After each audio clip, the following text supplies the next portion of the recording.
Demokratike, asynohet që të ketë çdo të hënë të tillë grumbullim? Është i pamundur, teknikisht, por ndoshta edhe në shumë aspekte të tjera, një mbushje bulevardit, po themi nga Ministria e Brendshme deri te Kryeministria. Pra tek mobilizimi i Tiranës apo jo? Mobilizimi i Tiranës ose ndoshta strukturave të degëve të tjera, të cilat po themi mund të bëhet një lloj rotacioni ose një lloj kombinimi ndryshëm.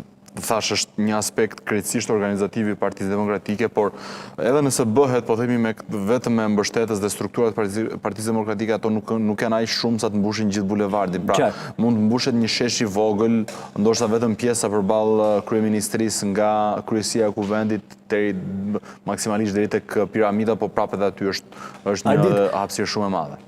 Në këtë rezistencë kundrejt majorancës është e vetme Partia Demokratike apo janë bashkuar edhe aleatë tradicionale apo parti të reja ndoshta? Ata aleatë që i kishte në zgjedhjen 11 majit, që i kishte brenda stresës së saj brenda listës së kandidimit të Partisë Demokratike, vijon të ketë, madje ditën e sotme ka pasur një takim mes sekretarit të përgjithshëm të Partisë së Lirisë, zotit Tedi Blushi dhe zotit Berisha, një takim që ka zgjatur disa minuta në fakt.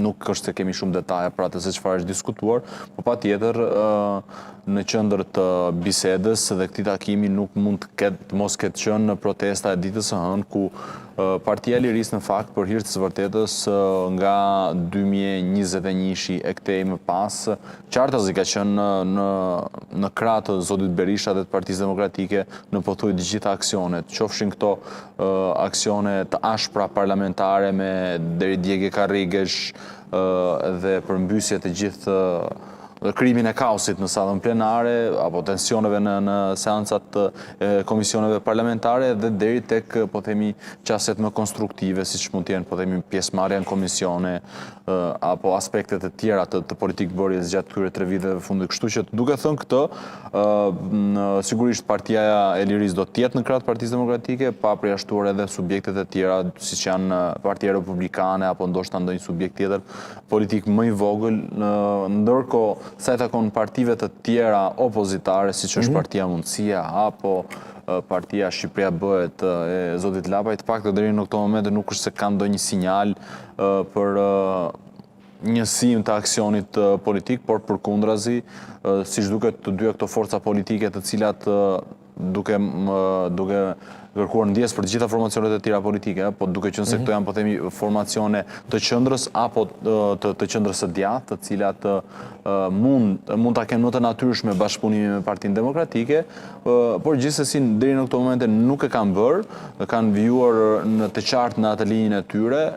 Vetmja pikë takimi ishte emri Florian Binajt për Bashkinë e Tiranës, por duket ajo tashmë një çështje e sfumuar, sepse sipas gjitha gjasave do të kemi zgjedhjen në Tiranë vetëm pranverën e 2027-s, gjithmonë nëse nuk kemi surpriza gjatë rrugës. Qartë, Ardit, me shumë gjas, nesër kreu i Partisë Demokratike, zoti Berisha, do të paraqitet në SPAK, apo jo i thirrur për çështjen e 21 janarit. Ka dhënë një deklaratë në lidhje me këtë?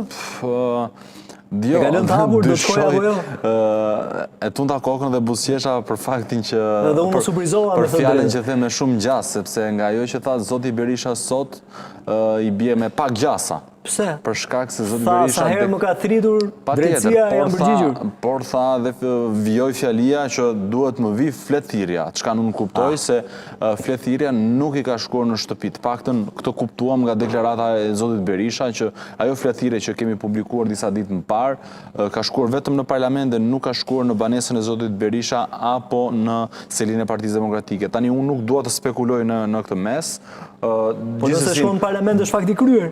Jo domosdoshmërisht. Po si deputet? Mbetet për të parë, gjithsesi procedura të paktën sipas asaj që unë kam informacion, është që ripërsëritet edhe një herë procedura, i ridërgohet dhe i lihet ndoshta porosi korrierit të dërguesit të kësaj fletthirje që minimalisht ta dërgoj një kopje të fletthirjes në 3 stacione ndryshme, pra banesën private zotit Berisha në rrugën Mustafa Motohiti, në selinë e Partisë Demokratike bulevardi Jeanne d'Arc, po them edhe adresat ndoshta për ta ndihmuar, dhe në kryesinë e kuvendit në bulevardin Dëshmorët e Kombit. Qartë.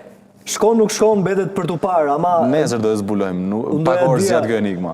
Unë doja dija reagimin që ka pasur Partia Demokratike mbas kësaj thirrje publike, po themi, përderisa shkreza nuk ka shkuar në adresë. Si